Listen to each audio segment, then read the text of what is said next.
नमस्कार दोस्तों, मैं डॉक्टर अनिल कुशवाहा। दोस्तों, आज आपके लिए पुनः लेकर हाजिर हैं एक नए वीडियो के साथ। और ये एक नई क्लास है। और ये चूंकि फास्ट रिवीजन की क्लास है, तो इसके लिए आपको हमने उन्हीं प्रश्नों का चयन किया है जो आपके लिए 110% इम्पॉर्टेंट है और एग्जाम में स्कोर को ज्यादा खींच सकते हैं। उन्हीं प्रश्नों का हमने चुनाव किया है। इनमें जो भी प्रश्न हैं हूबहू आपको एग्जाम में देखने को मिल सकते हैं, वो चाहे टीजीटी हो, पीजीटी हो या फिर असिस्टेंट प्रोफेसर, किसी का भी एग्जाम हो, हूबहू में क्वेश्चन देखने को मिलेंगे।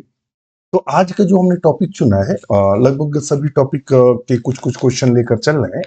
तो आज का जो हमने टॉपिक चुना है बहुत बेहतरीन और अच्छा टॉपिक है, जिसे हम मॉलिक्यूलर बायोलॉजी के नाम से जानते हैं। इसके नाम से जानते हैं, मॉलिक्यूलर बायोलॉजी के नाम से जानते हैं। यदि आप हमसे जुड़ना चाहते हैं तो ये हमारा ऐप है डॉक्टर नोट्स बायोलॉजी, जिसे आप डाउनलोड कर सकते हैं, क्रिएट अकाउंट कर सकते हैं। इस ऐप को गूगल प्ले स्टोर पर सर्च कर सकते हैं। अधिक जानकारी के लिए कॉल या मैसेज कर सकते हैं, जिसका नंबर डिस्क्रिप्शन में दिया है। आप हमारे टेलीग्राम से जरूर जुड़िएगा, ऑफिशियल टेलीग्राम से। बकाया तो जैसे नोट्स ग्रुप है और डिस्कशन ग्रुप है, वो प्राइवेट है। जो लोग कोर्स परचेस करते हैं सिर्फ उन्हीं के लिए है। और जो ऑफिशियल ग्रुप है ये सबके लिए है। डिस्क्रिप्शन में लिंक दिया, जरूर जुड़िए। उसका रीजन हम आपको बता दें, वहाँ एग्जाम संबंधी कोई भी नोटिफिकेशन, कोई भी जानकारी, कोई भी फॉर्म, कुछ भी अपडेट होता है किसी भी विषय वस्तु का, वहाँ जरूर सूचनाएं मिलती हैं। क्योंकि उसमें बहुत सारे हमारे कंप्यूटर मित्र जुड़े हुए हैं, तो सभी मित्र सहयोग से अपनी अपनी जानकारी वहाँ उपलब्ध कराते रहते हैं। तो आपको ऐसा ना हो कि बिना इंफॉर्मेशन के आपके कोई फॉर्म भरने से रह जाए या एग्जाम देने से रह जाए या तैयारी करने से रह जाए, तो जरूर जुड़िए।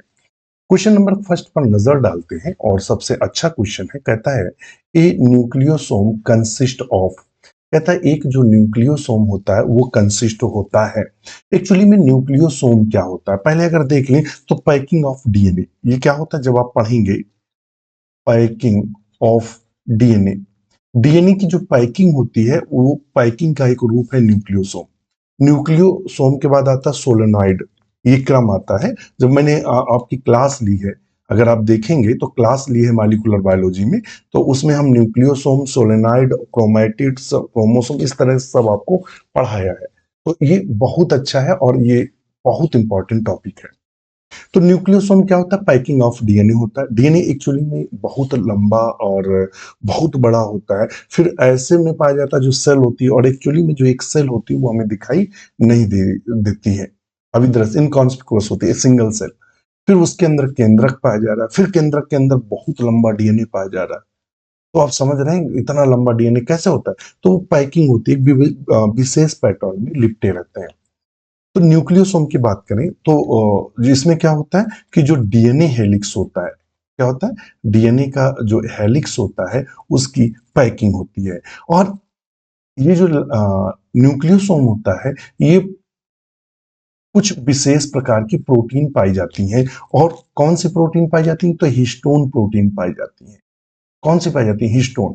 आपसे एग्जाम में पूछेगा कि जो हिस्टोन प्रोटीन होती है, इसमें कौन से अमीनो एसिड ज्यादा होती है। एग्जाम में क्वेश्चन पूछा है, तो अगर इसमें पूछे अमीनो एसिड ज्यादा कौन सी होती है, तो दो अमीनो एसिड ज्यादा पाई जाती है। एक अमीनो एसिड पाई जाती है आर्जिनिन, और दूसरी जो अमीनो एसिड पाई जाती है, ध्यान में रखिए कौन पाई जाती है? आर्जिनिन और लाइसिन। लाइसिन, ये दो अमीनो एसिड क्या होती हैं? रिच होती हैं। यानी ये क्या होती है? रिच फॉर्म में होती है, यानी ज्यादा मात्रा में पाई जाती है आर्जिनिन और लाइसिन। किसमें पाई जाती है? हिस्टोन में। ध्यान में रखिएगा। और हिस्टोन कितने प्रकार के होते हैं ये भी अगर देख लें। हिस्टोन देखिए, यहां हम क्वेश्चन एक के डाटा दे रहे हैं, इससे दो चार क्वेश्चन आपको सॉल्व करा देंगे। हिस्टोन जो होती है वो 5 टाइप होती हैं, 5 प्रकार के हिस्टोन पाए जाते हैं। कौन कौन पाए जाते हैं? H1, ध्यान में रखिए कौन? H1 कामा H2A कामा H2B कामा H3 कामा H4। ये कितने प्रकार के? 5 प्रकार के हिस्टोन देखने को मिलती हैं। इन 5 प्रकार में से कौन कौन सी? H2A कामा H2B कामा H3 कामा H4। ये जो 4 प्रकार की हिस्टोन होती हैं, ये जो 4 प्रकार की हिस्टोन होती हैं, ये क्या कहलाती हैं? तो इनको कहते हैं कोर। ये क्या बनाती हैं? कोर बनाती हैं न्यूक्लियोसोम का। ध्यान में रखिएगा, न्यूक्लियोसोम का जो कोर बना होता है वो पूछता है एग्जाम में कि जो न्यूक्लियोसोम है उसका जो कोर है वो किसका बना होता है। तो ध्यान में रखिएगा कि एग्जाम में आपको दिखाएगा ये इस तरह से, ये ऐसे, ये। तो इसमें क्या होगा कि जो पाई जाती है वो कौन कौन पाया जाता है, ध्यान में रखिएगा, ये सब दो दो की संख्या में पाई जाती है। ये है H2A, ये है H2B, और ये है H3 और H4। ये संरचना हमारी कहलाती है कोर।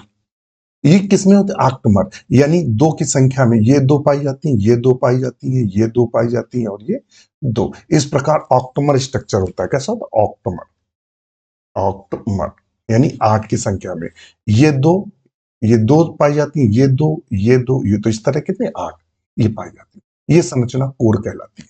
फिर इसके बाद यहां एक दूसरा हिस्टोन पाया जाता है जो H1 होता है। जो H1 होता है इसे लिंकर बोलते हैं। क्या बोलते हैं, लिंकर। किसके नाम जानते हैं, लिंकर के नाम से जानते हैं। यह दो डीएनए को आपस में जोड़ता है। जैसे मान लो ये डीएनए है, ये डीएनए को, और फिर ये डीएनए, फिर एक ये न्यूक्लियोसोम बनाएगा। ये तो ये दो न्यूक्लियो के टुकड़ों को जोड़ता है H1। समझ में आ गया। तो अब हमारा यहां उसने क्या पूछा है, न्यूक्लियोसोम कंसिस्ट टू, न्यूक्लियोसोम किसके बने होते हैं, आरएनए और हिस्टोन के बने होते हैं। तो ये हमने कहा क्या है, डीएनए है, और ये हिस्टोन प्रोटीन। तो ये तो पहले गलत हो गया। कहता आरएनए हिस्टोन और नॉन हिस्टोन का बना होता है। तो हमने सिर्फ एक शब्द यूज किया है, किसका बना होता है, हिस्टोन का। दूसरा डीएनए और हिस्टोन, बिल्कुल ये किसका बना होता है, डीएनए और हिस्टोन का बना होता है। और तीसरे में दिया है DNA, histone and non histone. तो नॉन हिस्टोन तो पाई नहीं जाती, डीएनए और हिस्टोन होता। देखिए ये डीएनए है और ये कोर बना हुआ है। और यानी कुल मिलाकर अगर ऐसे लिखेंगे, को न्यूक्लियोसोम जो बना होता है वो किसका बना होता है, वो डीएनए और हिस्टोन का बना होता है। यह आपसे पूछ देगा। तो न्यूक्लियोसोम कोर प्लस डीएनए का बना होता है, डीएनए का बना होता है। कोर में क्या होता है, तो कोर में हिस्टोन प्रोटीन होता है, या ऐसे जो भी आप समझ पाए। क्वेश्चन नंबर सी को हमने सही कर दिया है। क्वेश्चन नंबर 2 हमसे कहता है द कोर ऑफ न्यूक्लियोसोम। देखिए क्वेश्चन पूछा है फिर उसने पलटा, the core of nucleosome is made up of which of the following set of histones. कहता है जो कोर होता है, कोर हमने आपको बताया कि मान लेते हैं ये है, ये, फिर ये, और फिर ये। तो ये वाला जो क्षेत्र है, ये जिसमें हिस्टोन प्रोटीन के 8 अष्टक पाए जा रहे हैं, ये तो ये किसके बने होते हैं। तो कोर में हमने कहा था क्या पाया जाता है, H2A, H2B, H3 और H4 ये पाए जाते हैं। देख लेते हैं कहाँ है, H1, H2, H1 आया खत्म, ये लिंकर है। इसमें H1 आया खत्म करो, इसमें भी H1 आया खत्म करो, क्या H2A, H2B, H3। कोर की बात कर रहा है। यदि यही क्वेश्चन चेंज कर देता, हमारा क्वेश्चन क्या होता कि कौन कौन हिस्टोन पाई जाती है, न्यूक्लियोसोम में कौन हिस्टोन पाई जाती है। अब तो पूछता न्यूक्लियोसोम में कौन हिस्टोन पाई जाती है, तब आंसर होता है H1, H2A, H2B और H3 और H4। तब आंसर ये हमारा सही होता। उसने नहीं पूछा, उसने एक शब्द यूज किया कोर, ये वाला क्षेत्र। यहां क्या पाया जाएगा, H1, यहां क्या पाया जाएगा, H1, यानी दोनों न्यूक्लियोसोम के डीएनए को लिंक का काम करता है। समझ में आ गया। हाँ। दूसरा, यदि आप हमसे जुड़ना चाहते हैं तो हमारा देखिएगा जो प्रैक्टिस बैच है ओनली 599 का, 599 इतना मिनिमम फीस पे रखा हुआ है। 599 में आपको सीबीटी, कंप्यूटर बेस्ड, या आप मोबाइल से, टैबलेट से, किसी भी माध्यम से आप ये टेस्ट दे सकते हैं। टेस्ट आते हैं, आप क्या करेंगे, जो टेस्ट हो चुके हैं वो भी क्रम से लगे, आप बिगिन टेस्ट पर जाएंगे, शुरुआत करेंगे। बस इसमें करना क्या है कि आपको क्वेश्चन पढ़ना है, आंसर करना है, जो सही लगे उसको टिक करना है, नेक्स्ट करना है। ऐसे जब आप पूरे क्वेश्चन सॉल्व करके सबमिट करेंगे तो ये स्कोर बताता है आपने कितने सही किए, कितने गलत किए, कितने समय में किए, किस क्वेश्चन में कितना समय ज्यादा व्यतीत किया, किस में कम व्यतीत किया, कितना स्कोर गया, कितने गलत हैं, कितने सही है। ये सब कुछ आपको अपडेट कराता है। बिल्कुल लीजिए, इससे एग्जाम में जो क्वेश्चन गलत होते हैं वो क्वेश्चन गलत नहीं होंगे। दूसरा, हमारा जो 899 का बैच है, ये जो टीजीटी और पीजीटी जो है, दोनों एग्जाम टीजीटी पीजीटी 2022 वाले का जब तक पीजीटी नहीं होगा, यानी जून तक या जून के बाद जब भी होगा पीजीटी, टीजीटी पीजीटी तक एग्जाम तक वैलिड रहेगा। जो हमारा 1199 का बैच है, इसकी वैलिडिटी 1 ईयर है। और जो हमारा बिल्कुल रिसेंट का बैच है 1399, जिसे हम विजेता बैच के नाम से जानते हैं, बिल्कुल रिसेंट अपडेट, बिल्कुल बहुत बेहतरीन क्लासेस इस समय इस बैच पर आ रहे हैं। आप बिल्कुल ज्वाइन करिए, ये बैच लाइव आपको अवेलेबल रहेगा। इसके अलावा इन तीनों बैचों में जो कॉमन है वो है, इन सब में आपको थ्योरी क्लास दी जा रही है, थ्योरी क्लास मिलती है, ओल्ड सॉल्व्ड क्वेश्चन पेपर मिलते हैं। इसके अलावा एमसीक्यू की क्लासेस मिलती हैं, जैसे कि आप यूट्यूब पर देख रहे हैं, इस तरह की सारी MCQ classes, chapter wise MCQ classes, mid MCQ classes. इसके अलावा 1500 पीडीएफ की एक आपको लाइब्रेरी भी मिलेगी। इतना सब कुछ आपको फ्री ऑफ कास्ट मिलेगा। मैं आपको ये भी बता दूं कि डॉक्टर नोट्स बायोलॉजी में अब तक चयन कितने हुए हैं, तो 300 प्लस मित्र हैं जो देखिएगा, टीजीटी में भी सिलेक्ट हुए, पीजीटी में भी सिलेक्ट हुए, असिस्टेंट प्रोफेसर में सिलेक्ट हुए, जेआईसी, केवीएस, एनवीएस, सभी एग्जाम में सिलेक्ट हुए हैं। मध्य प्रदेश में तो जो टॉपर थे वो डॉक्टर नोट्स बायोलॉजी के ही थे, पीजीटी के। तो समय समय पर मैं सूचना देता रहता, अधिक जानकारी के लिए हमें इस नंबर पर कॉल या मैसेज कर सकते हैं। चलिए, क्वेश्चन नंबर 3 क्या कहता है which of the following statement is not true regarding synthesis of protein? Protein संश्लेषण की रिगार्डिंग क्या सही नहीं है। पहले तो हम आपको बता दें प्रोटीन संश्लेषण होता क्या है। तो हम आपको बता दें कि प्रोटीन संश्लेषण ये होता है, पहले डीएनए बनता है और डीएनए से आरएनए बनता है और आरएनए से प्रोटीन बनती है, ये क्रम होता है। डीएनए से आरएनए बनने की क्रिया को हम ट्रांसक्रिप्शन बोलते हैं, ट्रांसक्रिप्शन बोलते हैं। और आरएनए से प्रोटीन बनने की क्रिया को हम ट्रांसलेशन कहते हैं, क्योंकि जगह नहीं इसलिए बीच पर। फिर कहता है it requires mRNA, tRNA and ribosome, amino acid, energy और एंजाइम, ये बिल्कुल सही है। दूसरा, activated amino acid attach to the tRNA, तो हमने प्रोटीन सिंथेसिस हमें लगता है कल ही आपको पढ़ाया था विजेता बैच में, और मैंने सब कुछ वहां बताया था कि इसके लिए एक्टिवेटेड के लिए हमें एनर्जी की जरूरत होती है, तभी वो टीआरएनए से जुड़ती है, ये भी सही है। एमआरएनए रीड टू 5 to 3, बिल्कुल एमआरएनए जो रीड किया जाता है वो 5 से 3 डालेंगे, बिल्कुल सही है। फिर आता है डी नंबर, आता है डी, कहता है polypeptide synthesis proceeds from the C terminal to, क्या कहता है ये क्या होता है, सी टर्मिनल से, कहता है कहाँ होता है, सी टर्मिनल से एन टर्मिनल की एंड तक होता है। कहता है क्या पॉलीपेप्टाइड सिंथेसिस का होता है, तो यही ऐसा आंसर है जो सही है। तो इसके हम हमारा सही, चूंकि सब में टिक लगे तो कंफ्यूज ना हो जाओ। हमारा चूंकि उसने पूछा नॉट ट्रू, कौन सही नहीं है, तो ये वाला हमारा जो डी पॉइंट है ये सही बिल्कुल भी नहीं है। ध्यान में रखिएगा, जो सी टर्मिनल होता है, ध्यान में रखिएगा, जो सी टर्मिनल होता है वो कार्बोक्सी इंड होता है। क्या होता है, कार्बोक्सी इंड होता है। और जो यन टर्मिनल होता है वो अमीनो इंड होता है। और ये क्या होता है, इज नॉट ट्रू, ये बिल्कुल सत्य नहीं है। तो ऑप्शन हम, और ये अभी पीजीटी में क्वेश्चन बना था। नेक्स्ट क्वेश्चन पर चलते हैं।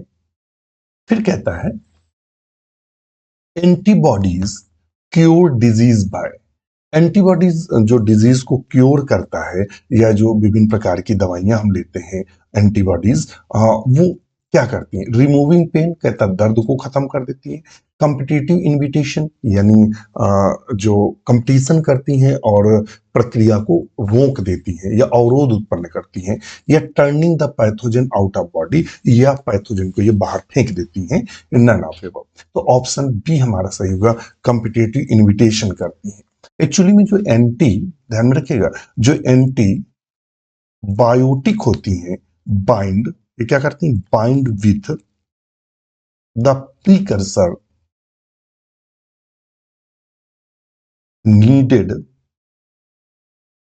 For these pathway and block them. ध्यान में रखिएगा, एंटीबॉडी क्या करती है, प्रीकर्सर, जो भी कोई क्रिया हो रही हो, चाहे वो प्रोटीन संश्लेषण हो या फिर अन्य कोई क्रिया हो, उन क्रियाओं को ये ब्लॉक कर देता है। उन क्रियाओं को ये क्या कर देता है, ब्लॉक कर देता है। जब उन क्रियाओं को ये ब्लॉक कर देगा तो वहीं से क्रिया, जैसे मतलब प्रोटीन संश्लेषण, एग्जाम्पल के लिए हम आपको बता दें कि जैसे कि डीएनए से एमआरएनए बन रहा है, ट्रांसक्रिप्शन हो रहा है एमआरएनए, तो कोई एंटीबायोटिक ऐसी होती है कि आकर यही काम करती है, इसको ब्लॉक कर देती है, डीएनए से एमआरएनए बनने ही नहीं देती। और बनेगी नहीं तो थोड़ी देर बाद प्रोटीन जब नहीं बनेगी नहीं तो वो बैक्टीरिया काम कर ही नहीं पाएगा। जो नया बैक्टीरिया डिवाइड हो रहा है उसको सेल वॉल बनाने के लिए, प्लाज्मा मेम्ब्रेन बनाने के लिए प्रोटीन वगैरह की आवश्यकता होती है। तो जब वो प्रोटीन बनेगा ही नहीं तो बैक्टीरिया का डिवीजन ऑटोमेटिक रुक जाएगा और बैक्टीरिया किल हो जाएगा। उसका जो लाइफ होता है वो थोड़े समय के लिए होता है, मर जाएगा ऑटोमेटिक और हम सही हो जाते हैं। या फिर अगर एमआरएनए से, ध्यान में रखिएगा, एमआरएनए से जो प्रोटीन बन रही है, इस क्रिया को हम बोलते हैं ट्रांसलेशन। क्या बोलते हैं, ट्रांसलेशन। तो पता लगा यहीं से ब्लॉक किया, एमआरएनए से प्रोटीन राइबोसोम में एमआरएनए लग ही नहीं पा रहा है, तो यहीं से भी क्रिया ब्लॉक हो गई। कल ही की क्लास में हमने ये लिया है, उसका जरा सा हम एक देखते हैं, अगर हमें डाटा मिल जाता है। चलिए, मैं वीडियो में देख रहा था, वीडियो लंबी थी तो उसको बढ़ा बढ़ा के देख रहा था, पकड़ में नहीं आ रहा था। और कल ही मैंने इसकी क्लास ली थी कि कौन सा एंटीबायोटिक्स प्रोटीन सिंथेसिस में जो स्टेप होता है किस स्टेप को ब्लॉक करता है, जो कि टीजीटी पीजीटी में खूब क्वेश्चन एक आधा ऐसा पूछा जाता है कि इनमें से कौन सा एंटीबायोटिक ट्रांसक्रिप्शन को ब्लॉक करता है, कौन सा जो एंटीबायोटिक्स है वो राइबोसोम या एमआरएनए को अटैच होने से रोकता है। वो सारे एंटीबायोटिक्स पढ़ाए थे, मैंने कोशिश की, मगर वो वीडियो लंबा है, फिर पूरा वीडियो देखना पॉसिबल है नहीं, इतना टाइम नहीं है हमारे पास, तो ऑप्शन बी को हम सही करेंगे। क्वेश्चन नंबर 5 कहता है, in DNA segment having 6 coils. एक डीएनए में कितनी कॉइल है, तो 6 है, मतलब इस तरह से ये डीएनए है, तो इस तरह के इनमें जो हेलिक्स है वो 6 है, यानी 6 चक्र पाए जा रहे हैं। कितने पाए जा रहे हैं, 6 पेयर। ठीक है, pair linked by 2 hydrogen bonds, nitrogenous base pair linked by 2 hydrogen bond. तो हाइड्रोजन बॉन्ड को किस में पाए जाते हैं, एडेनिन और थाइमिन में। How many cytosine bases are found that segment. ध्यान में रखिएगा, यानी उसने पाया कि एडेनिन और थाइमिन, उसने नहीं दिया एडमिट, उसने केवल हमें ये बताया कि कितने पाए जा रहे हैं, हाइड्रोजन बॉन्ड जो है वो 2 हाइड्रोजन बॉन्ड पाए जा रहे हैं। तो जैसे ही उसने कहा कि जो नाइट्रोजनस बेस है उनके बीच में 2 हाइड्रोजन बॉन्ड पाए जा रहे हैं, तो या तो एडेनिन थाइमिन से जुड़ा होगा या थाइमिन एडेनिन से जुड़ा होगा, यही तो कह रहा है। और कितने इनकी संख्या है, 22 पेयर है, 22 जोड़ी है। कितने हैं, 22 जोड़ी। एक घुमाव में, ध्यान में रखिएगा, एक घुमाव में बेस पेयर पाए जाते हैं, 10 पेयर बेस पेयर पाए जाते हैं। तो 1 क्वाइल, ध्यान में रखिएगा क्या है, 1 क्वाइल, ऐसे लिखेंगे थोड़ा सा आपको समझ में आए कि जो 1 क्वाइल है, एक चक्र में 10 बेस पेयर है, बेस पेयर है, 10 बेस पेयर है।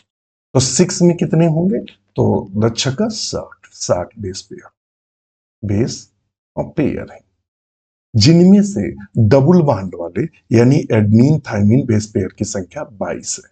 कितनी है, 22। तो -22 को कर दो, कितना बचा, यहाँ या 10, तो यहाँ या 8, यहाँ या 5, तो 5 में 2 को घटाएंगे तो 8।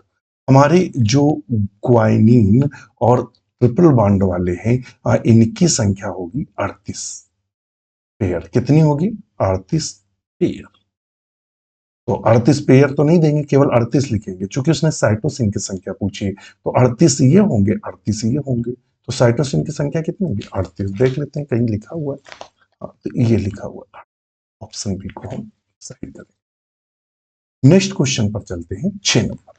विच one of the following makes use of RNA template to synthesize DNA. Which one of the following makes use RNA as template. RNA template के रूप में यूज होता है डीएनए सिंथेसिस में। ध्यान में रखिएगा, मतलब समझ रहे हैं आप क्या कहना चाह रहा है। एक्चुअली में जो डीएनए होता है, डीएनए से एमआरएनए बनता है या आरएनए बनता है, ऐसे लिखिएगा, और ये प्रोटीन बनती है। तो जब आरएनए से, ध्यान में रखिएगा, आरएनए से क्या बनता है, इसको बोलते हैं ट्रांसक्रिप्शन। क्या बोलते हैं? ट्रांसक्रिप्शन। क्रिप्शन। कभी कभी क्या होता है, आरएनए से डीएनए बनता है। जो कुछ ऐसे वायरस हैं जिनका जेनेटिक मटेरियल आरएनए होता है, तो जब इन्फेक्शन करता है तो उसका जेनेटिक मटेरियल डीएनए बदलता है। तो जब आरएनए से डीएनए बनता है तो इसे बोलते हैं रिवर्स रिवर्स ट्रांसक्रिप्शन। क्या बोलते हैं? रिवर्स ट्रांसक्रिप्शन के नाम से जाना जाता है। इसको क्या बोलते हैं? Reverse transcription. तो ये हमारा हो गया रिवर्स ट्रांसक्रिप्शन। कौन सा? ये वाला। ये हमारा हो गया रिवर्स ट्रांसक्रिप्शन। तो हमारा आंसर क्या सही होगा? इसको बोलते हैं रिवर्स ट्रांसक्रिप्शन। और इस प्रकार के डीएनए को हम सी डीएनए के नाम से जानते हैं। वह डीएनए जो आरएनए से बनता है, उस डीएनए को हम सी डीएनए या कंप्लीमेंट्री डीएनए के नाम से जानते हैं। तो आपको समझ में आ गया होगा। नेक्स्ट क्वेश्चन पर चलते हैं। क्वेश्चन नंबर 7 कहता है, which of the following does not have semi discontinuous replication of DNA? इनमें से इश्चेरिचिया कोलाई या एडिनो वायरस या लैम्डा फेज या 5X174 में से ऐसा कौन सा होता है जिसमें डिसकंटिन्यूअस रेप्लिकेशन नहीं पाया जाता है?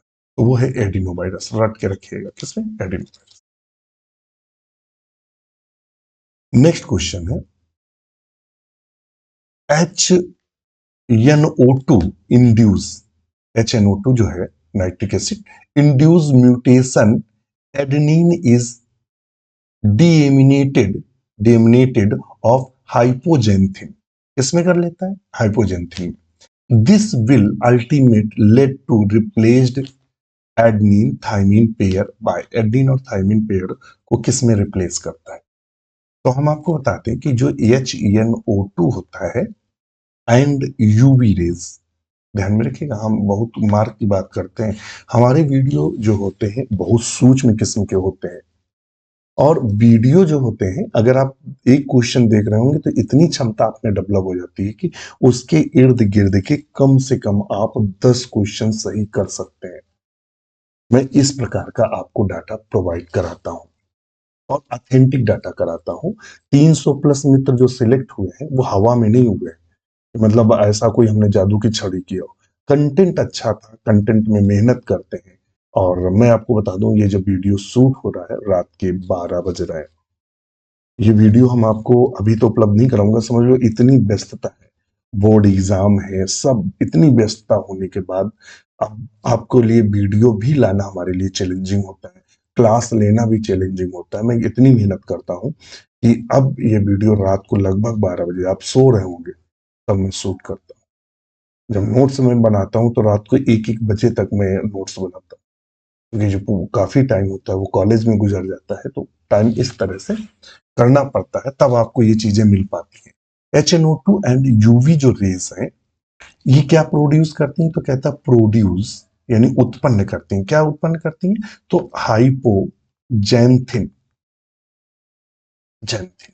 It make hydrogen bond. ये क्या करता है? It make hydrogen hydrogen bond with, किसके साथ करता है? Hydrogen bond with cytosine. Cytosine rather than thymine, rather than thymine।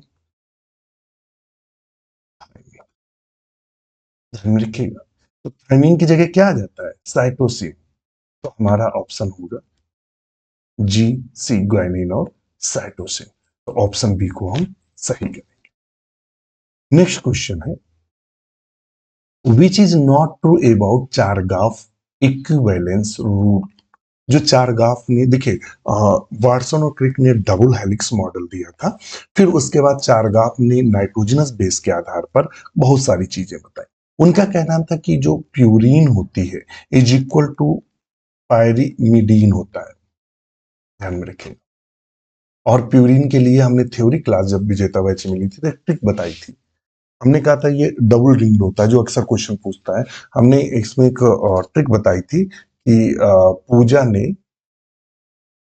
2 आज गाना गाए, तो उसका फिर आप वहां डिफाइन करेंगे तो इसमें कौन आता है? इसमें आता है एडेनिन और ग्वानिन, इसमें आता है साइटोसिन और थाइमिन, यही तो आता है।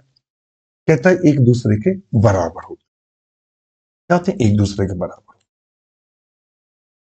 यानी adenine plus guanine is equal to thymine और ये साइटोसिन, ये इक्वल टू होते हैं। या इसको लिख सकते हैं एडेनिन थाइमिन के साथ जुड़ता है और जो ग्वानिन होता है वो किसके साथ जुड़ता है? साइटोसिन के साथ। ये ब्रैकेट इज इक्वल टू, ये क्या होता है? 1 होता है। ये भी सही है।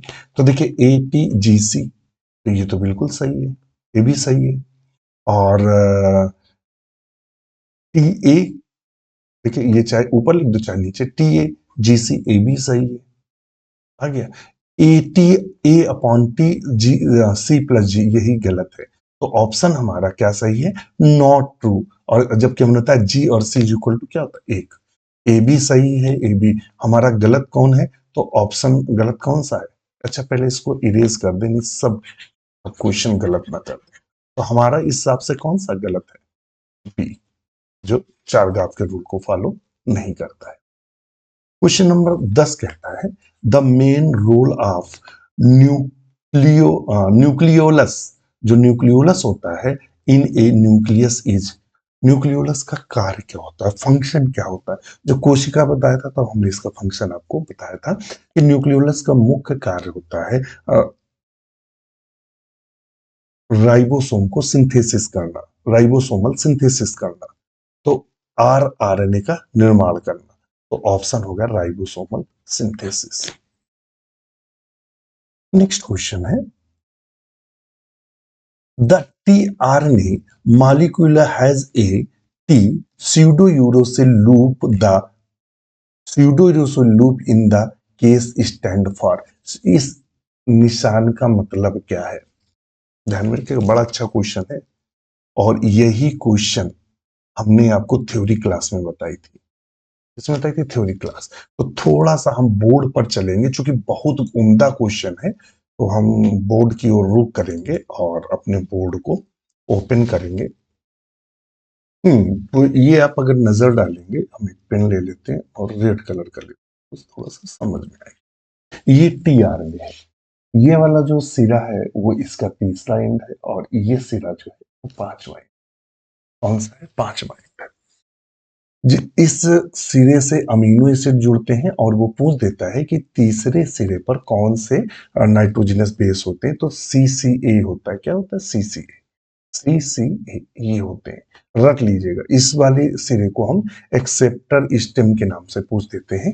ये क्लोवर लीफ मॉडल है, ध्यान में रखिएगा, क्या है? क्लोवर लीफ मॉडल है। दूसरा, ये वाली जो शाखा है, ये वाली शाखा वो क्या कहलाती है? तो ये कहलाती है T स्यूडो यूरेसिल C, ये वाली को बोलते हैं। और इस वाली आर्म को जो बोलते हैं, इस DHU आर्म बोलते हैं। क्या बोलते हैं? DHU आर्म, पूरा नाम होता है DHU आर्म के नाम से जानते हैं। DHU आर्म या लूप के नाम से जानते हैं। और इसका मतलब क्या होता है इस लूप का? Amino acid synthesis recognization loop बोलते हैं। क्या बोलते हैं? अमीनो एसिड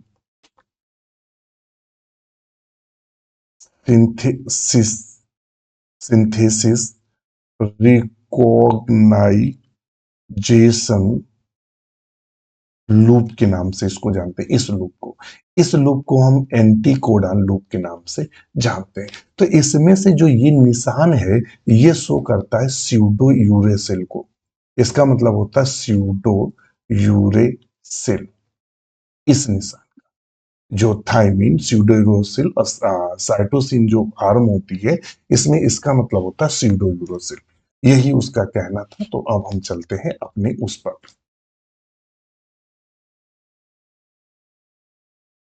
जी, तो इसका मतलब क्या होगा? Pseudo uridine. क्या हो? स्यूडो यूरेसिल या स्यूडो यूराइडीन। तो ऑप्शन ए को हम सही करेंगे। समझ में आ गया? क्वेश्चन इसीलिए कहते हैं कि यदि आप वो सही से नहीं पढ़ेंगे, तो अगर आपको लगता है कि ईश्वर आपकी मदद करेगा, तो ज़रूर करेगा।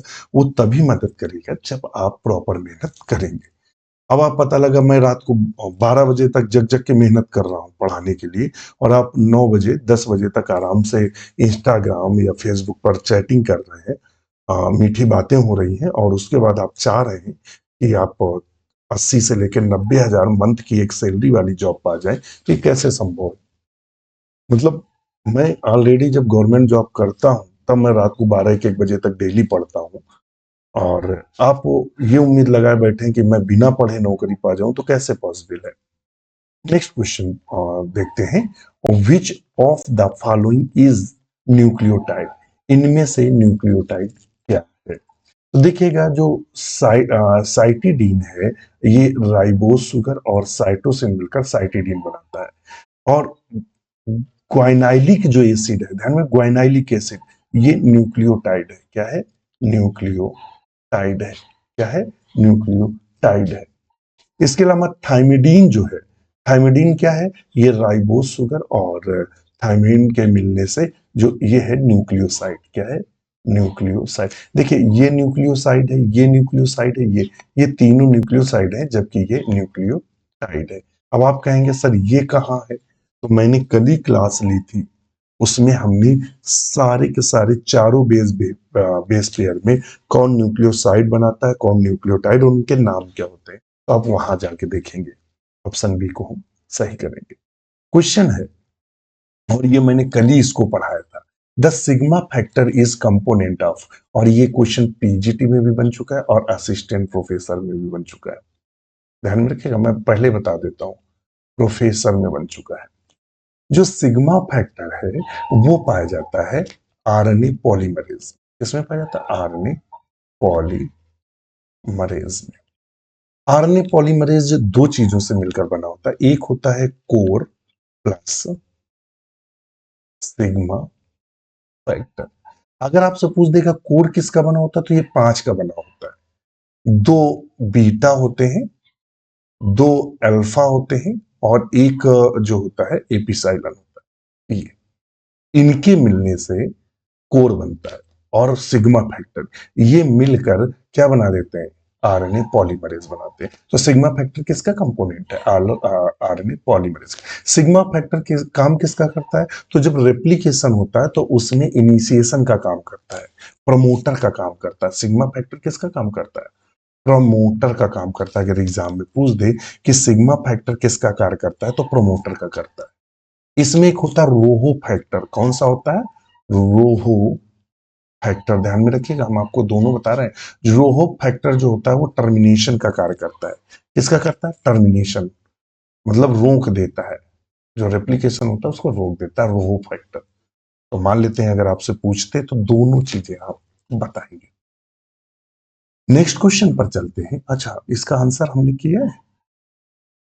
हाँ ठीक है, कर दिया। Option B RNA polymerase. और ये मैंने कल ही क्लास ली है, इसलिए मुझे और भी बिल्कुल रटा हुआ है। अब देखेंगे। अच्छा, क्वेश्चन 15 है। 5 ब्रोमो यूरेसिल, यूरेसिल की बात कर रहा है, इज एनालॉग। जो यूरेसिल होता है वो किसके समकक्ष होता है? तो यूरेसिल जो है वो थाइमीन के समकक्ष होता है। किसके? थाइमीन। ध्यान में रखिएगा, डीएनए में थाइमीन पाई जाती है और आरएनए में थाइमीन की जगह कौन पाया जाता है? दोनों एक दूसरे के समकक्ष होते हैं। कैसे होते हैं? एक दूसरे के समकक्ष होते हैं। तो इसलिए ये ज्यादा महत्वपूर्ण है। अगर आपसे समकक्ष वाली कहानी पूछेगा तो आंसर आप ऐसे देंगे। चलिए आगे चलते हैं। इसमें हमने आंसर किया कि नहीं किया? तो ये किसके समकक्ष है? नेक्स्ट क्वेश्चन पर चलते हैं। कहता है the double helix DNA model described by the Watson and Crick is called. कहता है जो डबल हेलिक्स मॉडल है डीएनए का, उसको डिस्क्राइब किसने किया था? Watson and Crick is called. उसे किसको किया था? तो वाटसन और क्रिक ने बी डीएनए मॉडल को डिस्क्राइब। ध्यान में रखिएगा, बी। क्वेश्चन नंबर नेक्स्ट पर चलते हैं, 16 पर। Which of the following genes encode luciferase enzyme, इनमें से कहता है कि जो है उसमें से ल्यूसीफेरेज एंजाइम को कौन कोड करता है, ल्यूसीफेरेज एंजाइम को कौन कोड करता है। तो गाल जीन किसको कोड करती है, तो ध्यान में रखिएगा गैलेक्टोज, गैलेक्टोज मेटाबॉलिज्म को, मेटाबॉलिज्म को कंट्रोल करता है। लक्स ए जो जीन है, लक्स ए जो जीन है ये किसको करती है, लक्स ए जीन। तो ध्यान में रखिएगा लक्स जो ए जीन है ये कोड करती है, कौन करती है, ये किसको करती है, ल्यूसी फेरेज एंजाइम से संबंधित एंजाइम। लैक जीन क्या करती है, तो लैक्टोज को करती है, किसका मेटाबॉलिज्म करती है, लैक्टोज का। निफ जीन किससे संबंधित है, तो नाइट्रोजन फिक्सेशन से संबंधित है, ध्यान में रखिएगा। तो उसने चूंकि ल्यूसीफेरेज एंजाइम से पूछा है तो लक्स ए जीन है, ऑप्शन बी सही है। क्वेश्चन नंबर 17 पर चलते हैं, कहता है so question number 17, the most stable RNA in the cell is, सबसे स्टेबल आरएनए कौन सा होता है। तो अगर आरएनए की बात करें तो ये पूरी टोटल आरएनए का 80% पाया जाता है। एंड कैसा होता है, मोस्ट स्टेबल होता है, मोस्ट स्टेबल होता है। एचएनआरएनए बिल्कुल स्टेबल नहीं होता, जबकि जो टीआरएनए है ये कैसा होता है, 10 से 15% पाया जाता है, यानी मध्यम रेंज में पाया जाता है। इसके कुछ नॉर्म भी है, इसको हम सॉल्युबल आरएनए के नाम से जानते हैं। जब हमने परसों क्लास ली थी, परसों या नरसों में आरएनए पढ़ा था, तो हमने बताया था कि 10 से 15% ये सॉल्युबल आरएनए के नाम से जाना जाता है। इसका दूसरा भी नाम बताया था कि ये जो आरएनए होता है वो क्या होता है, स्मॉलेस्ट आरएनए के नाम से भी, सबसे छोटा आरएनए है, ध्यान में रखिएगा। और हमने ये भी बताया था मोस्ट कॉम्प्लिकेटेड है, सबसे ज्यादा जटिल है, कॉम्प्लिकेटेड है, सबसे ज्यादा जटिल है। यह मारने के बारे में बताया था कि यह केवल 1 से 5% तक ही पाया जाता है। और हमने ये भी बताया था कि इसको जो बोल बताया था वो जैकब एंड मोनार्ड ने बताया, किसने बताया, जैकब और मोनार्ड, दो वैज्ञानिक। और ये क्या था, लीस्ट स्टेबल होता है, लीस्ट स्टेबल। तो चूंकि उसने पूछा है मोस्ट स्टेबल आरएनए पूछा हुआ है, तो ऑप्शन ए को हम टिक करेंगे। हमने तीनों आरएनए के बारे में जानकारी आपको दे दी है। नेक्स्ट क्वेश्चन है, कॉलिमो वायरस है, कॉलिमो वायरस एक्चुअली में पूरा नाम क्या है कॉलिमो वायरस का, काउलीफ्लावर मोज़ेक वायरस बोलते हैं इसको, क्या बोलते हैं, काउलीफ्लावर मोज़ेक वायरस के नाम से जानते हैं, काउलीफ्लावर।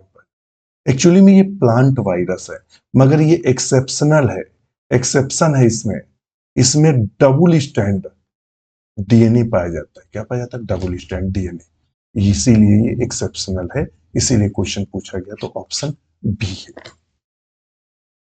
और 20 नंबर क्वेश्चन पर डालते हैं नजर, कहता है if their gene are placed on the chromosome in order ABC, कहता है ऐसे ABC, distance between A and B and C is 10 and 20 centimeter respectively.